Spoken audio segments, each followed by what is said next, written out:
অন্তর্বর্তীকালীন সরকারের প্রথম 100 দিন অতিক্রম করল। সরকারের অন্যতম প্রভাবশালী ছিলেন এই মন্ত্রী নেতারা। কর্তৃত্ববাদী আওয়ামী লীগ সরকারের পতনের পর সারা দেশে সহিংসতায় 6 শতাধিক নিহত ও 10,000-এর বেশি মানুষ আহত হয়েছে। একই অঞ্চলের 13 জন উপদেষ্টা আমাদের রাজশাহী কি অপরাধ করল? তাদের প্রেসক্রিপশনে এই আওয়ামী সরকার ভুলবাসন হচ্ছে। বাবার আগে যদি ছেলে হাঁটে তাহলে কিন্তু ওই দেশ এবং ওই জাতি কিন্তু শেষ। যেটাকে এখন মব জাস্টিস বলা হচ্ছে, এটাও কিন্তু ন্যায়ের বিরোধী।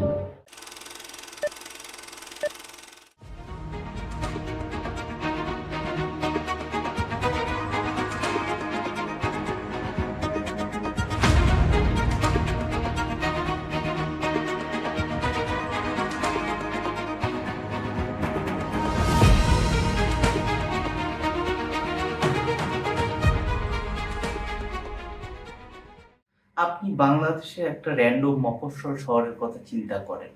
সেই মফস্বল শহরের 3 জন নাগরিক, mister A, mister B, mister C.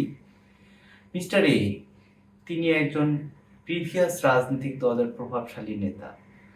Mister B তিনি প্রিভিয়াস সরকারের সময় বিরোধী দলের একজন নির্যাতিত নেতা। মিস্টার সি তিনি হচ্ছেন একেবারেই সাধারণ ছাপোষা একজন নাগরিক, তিনি একটা হাই স্কুলের শিক্ষক।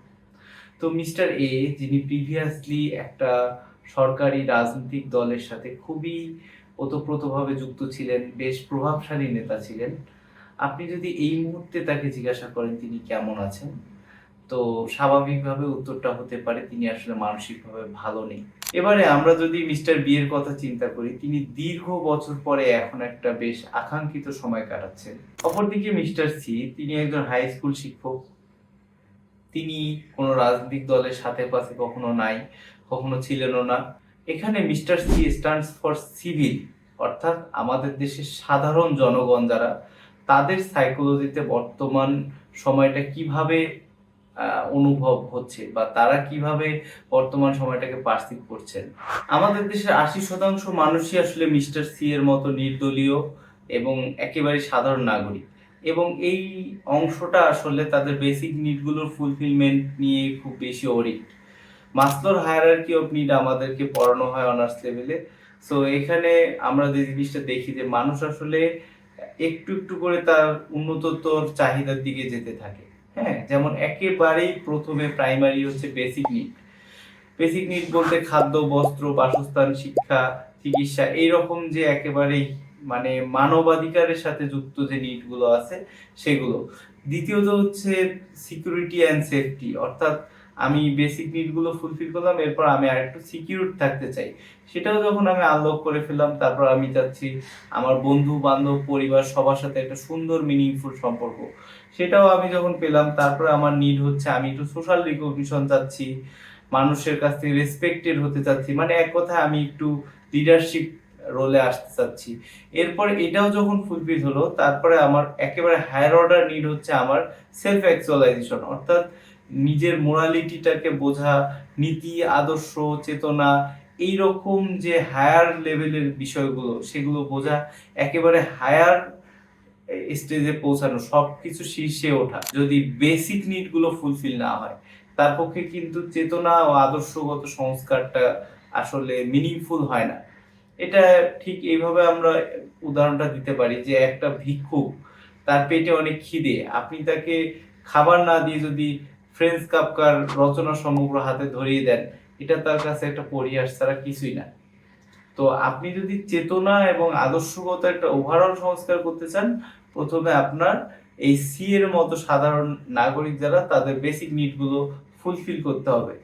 তো এই যে একটা অস্থিতিশীল সময় বা একটা বিপ্লব পরবর্তী সময়, সেটাতে আসলে কিন্তু সাধারণ জনগণ যারা আছে, একেবারে নির্দলীয় জনগণ, তাদের মধ্যে সবচেয়ে বেশি যেটা কাজ করে সেটা হচ্ছে আনসার্টেনিটি। তারা ফিউচার নিয়ে অনেক ওরিড থাকেন। এর ফলে যেটা হয় যে তারা আসলে শেয়ার বাজার বা লং টার্ম যে ইনভেস্টমেন্টগুলো আছে সেগুলোতে ইনভলভ হওয়ার ক্ষেত্রে অনেক বেশি তারা চিন্তা করেন। এর প্রভাবটা পরে হচ্ছে যে ক্ষুদ্র বিজনেস বা ইনিশিয়েটিভ গুলো তারা কিন্তু সহজে নিতে চান না।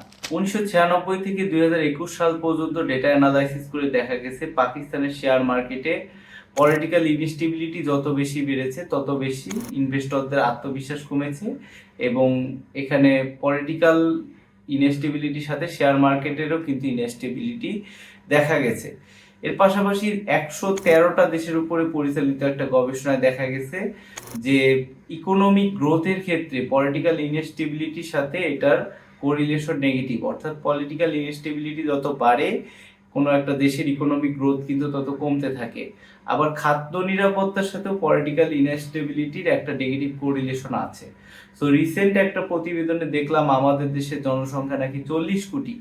সো এটা 40 কোটি হওয়াটা আসলে কতটুকু যৌক্তিক এটা আমি বলতে পারছি না, তবে অ্যাটলিস্ট 20 কোটি তো হওয়ার কথা, কারণ অনেকদিন ধরে 18 কোটি আমরা শুনে আসছি। তো এত বড় একটা জনসংখ্যা এত ছোট্ট একটা দেশের মধ্যে, সো এখানে যদি একটু বেশি দিন ধরে একটা আনস্টেবল সিচুয়েশন চলে, একটা ডেডলক সিচুয়েশন চলে, তাহলে কিন্তু আমাদের খাদ্য ঘাটতি দেখা দেওয়ার হিউজ একটা সম্ভাবনা আছে, এবং সেখানে দুর্ভিক্ষ হওয়ার কিন্তু একটা অনেক বড় সম্ভাবনা আছে। তো এই যে একটা অস্থিতিশীল অবস্থা, সেটা মানব মনের উপরে খুবই নেগেটিভ কিছু প্রভাব ফেলে। আমরা মিস্টার সি এর গল্পে আবার ফিরে যাই। মিস্টার সি তিনি একটা হাই স্কুলের সহকারী শিক্ষক, এবং আমরা সেটা আগেই জেনেছি। তো তারই এলাকার প্রভাবশালী নেতা ছিলেন মিস্টার এ। সো মিস্টার এ হচ্ছে স্কুল কমিটির সভাপতি ছিলেন। সো মিস্টার এ যখন স্কুল ভিজিটে আসেন, তখন স্কুলের শিক্ষকদের পক্ষ থেকে তাকে একটা ফুলের তোড়া তুলে দেওয়া হয়। এই ফুলের তোড়াটা তুলে দেন হচ্ছে মিস্টার সি। তো এই যে কাজটা তিনি করলেন, তার একটা ভিডিও বা ছবি সেই সময় কিন্তু সোশ্যাল মিডিয়ায় পাবলিশ হয়েছিল। সো এই বিষয়টা নিয়ে মিস্টার সি তিনি আসলে কখনোই ভাবেন নাই, বা কখনোই সেভাবে সিরিয়াসলি বিষয়টা নেননি।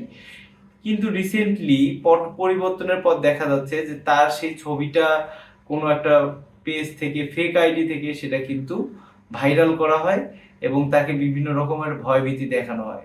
তো এই ধরনের পরিস্থিতি তৈরি হওয়া কোনো মতেই কাম্য নয়। মানুষের ফ্রিডম অফ এক্সপ্রেশন, মানুষের ফ্রিডম অফ স্পিচ, সেটাকে অবশ্যই আমার মনে হয় ইনশিওর করতে হবে, এবং সেটা আসলে মানুষের একটা মৌলিক অধিকার।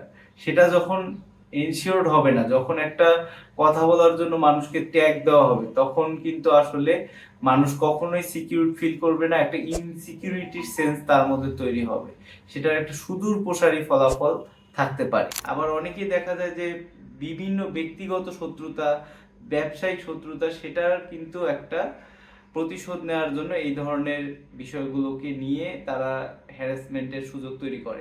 ইনসিকিউরিটি এড়ানোর জন্য আমাদের যেটা করা দরকার, আমাদের মধ্যে একটা সহনশীল পলিসি তৈরি করা দরকার, যে কেউ কারোর সাথে ছবি তুললেই আসলে ফেসিবাদের দালাল হয়ে যায় না। মহাত্মা গান্ধী অহিংস নীতিতে বিশ্বাসী ছিলেন।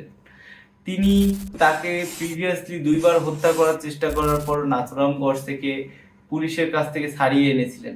সেই নাথুরাম গডসে কিন্তু 3য় বার হত্যার চেষ্টা করে সফল হন, এবং নাথুরাম গডসে হাতেই মহাত্মা গান্ধী নিহত হন। তো আসলে অহিংস নীতি সবসময় আসলে সাফল্য নিয়ে আসে না, কিন্তু তার মানে এই না যে আমি একটা নিরীহ নিরপরাধ মানুষের উপরে আমি আমার ক্ষোভটা প্রকাশ করব, বা এখানে তার মানে এই না যে আমি আসলে আইনটা হাতে তুলে নিব। মহানবী হযরত মুহাম্মদ সাল্লাল্লাহু আলাইহি সাল্লাম, যিনি মানব ইতিহাসের অন্যতম শ্রেষ্ঠ দার্শনিক, তিনি যখন মক্কা বিজয় করেছিলেন, তার মধ্যে প্রতিহিংসার বদলে তিনি কিন্তু সাধারণ ক্ষমা ঘোষণা করেছিলেন। এটা শুধুমাত্র তার ক্ষমাশীলতার দিক না, এটা আমি মনে করি এটা আরো অনেক অ্যাসপেক্ট আছে। এটার অ্যাসপেক্টটা হচ্ছে যে তিনি একটা রাজনৈতিক দূরদর্শিতার জায়গা থেকে এই সিদ্ধান্তটা নিয়েছিলেন, যেটা আমি মনে করি, যার ফলে কিন্তু আসলে অনেক মানুষ ইসলামের পথে এসেছিল, এবং আস্তে আস্তে এই ইসলামাইজেশনটা কিন্তু ওয়ার্ল্ড ওয়াইড ছড়িয়ে পড়ে, এবং প্রায় 1250 বছর মুসলমানরা পৃথিবী শাসন করেছিল। তো তার মানে এই না যে আসলে যেই সন্তান তার বাবাকে হারিয়েছে, যেই মা তার ছেলেকে হারিয়েছে, যেই স্ত্রী তার স্বামীকে হারিয়েছে, তাকে আমরা গিয়ে অহিংস নীতির কথা বলবো, তাকে আমরা গিয়ে সান্ত্বনার বাণী শোনাবো, তাকে আমরা ক্ষমাশীল হওয়ার জন্য ফোর্স করতে পারি না। এখানে আইনি প্রক্রিয়া সবকিছু চলবে, কিন্তু আমরা নিজেরা সেই প্রক্রিয়াটাকে হাতে তুলে নিব না, নিজেরা কাউকে ট্যাগ দিয়ে কারো অধিকার থেকে তাকে বঞ্চিত করব না। আমি মোটেই এমনটা চাই না যে এই বিপ্লবে হাজার হাজার মানুষের আত্মদান সেটা ধূলিসাৎ হয়ে যায়। আমি চাই এমন একটা বাংলাদেশ যেখানে সবাই স্বাধীনভাবে চলবে, যেখানে সবাই তার মত প্রকাশ করতে পারবে, যেখানে গ্রোথ ওরিয়েন্টেড চিন্তা হবে।